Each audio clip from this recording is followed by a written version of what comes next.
Hello everyone, my name is Nusrat Yasmin and I'm doing PhD under the supervision of Professor Ursad. Today, I'll be presenting a smart analytical technique for the determination of phenolics, which is Hplc.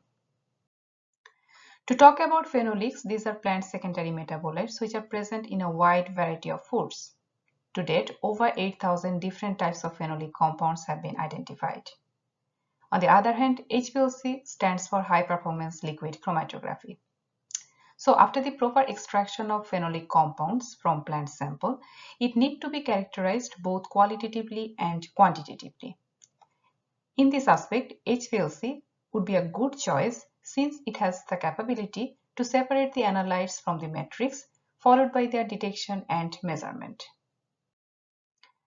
So now you might wonder how Hplc works. So to give your answer, these dedicated researchers tried their best to demonstrate how Hplc is working. Starting with solvent which needs to create mobile phase with the incorporation of a pump in order to transport the injected sample through the Hplc system. Once this mobile phase enters the Hplc column, the sample in it leaves the mobile phase and they enters in the stationary phase where the separation of different compounds usually take place. Then after leaving the stationary phase, sample moves to the detector which sends signal to the software on a computer where this signal will be converted into a chromatogram.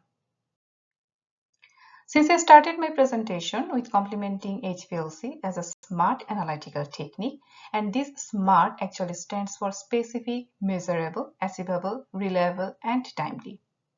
So from now on, we will see the justification in support of each.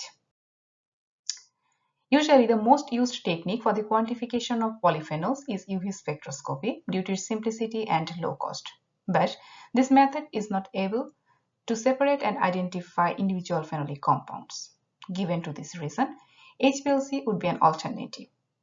However, this separation in the Hplc usually achieved by the proper selection of chromatographic column, mobile phase, and so on. Below in this picture, you can see the separation of analytes based on their different degrees of interaction with the stationary phase. For example, like here, if the stationary phase is nonpolar in nature, then the more hydrophobic the molecule is, the more strongly it will bind with the stationary phase. Consequently, it will elute later in the chromatogram, and each peak represents each individual phenolic compounds. So apart from separation and identification, quantification of phenolic compounds is possible with Hplc. And to do this, choice of detectors together with their sensitivity and selectivity is very important. Generally, the information collected by the detectors are converted into chromatogram from where the concentration of analytes will be measured. However, this chromatogram might have different area based on the amount of compounds in the mixture, amount of sample injected, sensitivity of the detection process, and so on. And then this quantification is achieved using calibration curve obtained from the standards. As you can see, this target compound, let's say having the retention time of 6 minutes, can be quantified using the standard of having similar retention time. And then by using known concentration of this standard, the peak area will be calculated from where the calibration curve will be developed, and from this calibration curve we will come to know the amount of target compounds present in that matrix.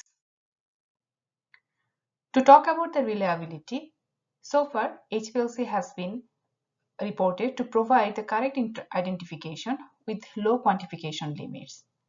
It is also able to separate interfering compounds. And regarding the timing phenomena, in case of Hplc, it's more appropriate to use retention time, which is nothing but the total time from sample injection to detection. And this retention time can be reduced by proper controlling of particle size, composition of mobile phase, temperature of the column, pressure used, nature of the stationary phase. Finally, to conclude, the overall objective of this presentation is not to compare Hplc over other analytical techniques, rather to prove it as a smart technique in order to determine the phenolic compounds in this sample. These are my references. Finally, thank you everyone for your patience hearing.